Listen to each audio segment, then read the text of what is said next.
Welcome to another Wellbeing Wednesday. I just want to thank everyone so far for all of the feedback, the comments, for highlighting topics that you want to see covered. And one of the big ones that has been coming up a lot has been the idea of caffeine. How does caffeine affect you from an anxiety standpoint, from an energy standpoint, from a sleep standpoint? So caffeine is one of those things that can be really useful, but we also find can sometimes be our nemesis. Getting up in the morning and you have that cup of coffee, and for many people, they talk about the fact that they can't function until they've had that coffee. And for many others, it's, oh, I drink coffee all day and I can have much coffee at night and I still fall asleep. Well, to share a couple quick tips with you, what a lot of people don't realize is that caffeine sticks around a lot longer than we think. Research shows all different stats. We hear oftentimes them talk about a half-life of 5 hours, taking up to 10 hours to be able to completely be out of the body. A lot of research says an average of at least 7 to 8 hours for our bodies to metabolize the caffeine in 1 cup of coffee. So by the time we're thinking about somewhere, anywhere from that range of 6 to 10 hours of what research tells us, that's still a really long time to be affected by just 1 cup of coffee.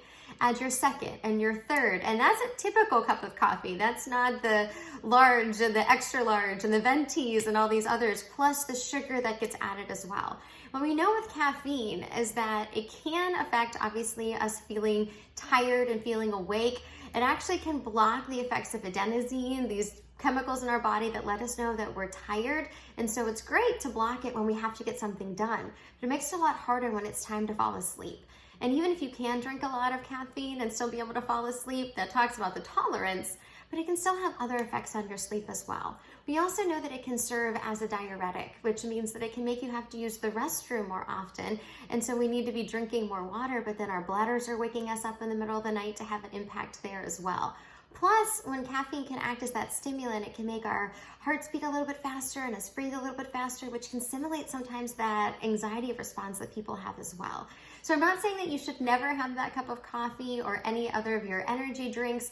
No, too, for folks with exercising, a lot of supplements and those different powders and supplements can oftentimes have caffeine in them, as well as many of the sodas and even chocolate and things as well. So just paying attention to how much we're taking in, the timing of it. If you want to go to bed at 10 o'clock, we usually would say to stop it by 2 o'clock, and that there is going to be that additive effect of more and more. So sleep well, be well, and we'll see you next week.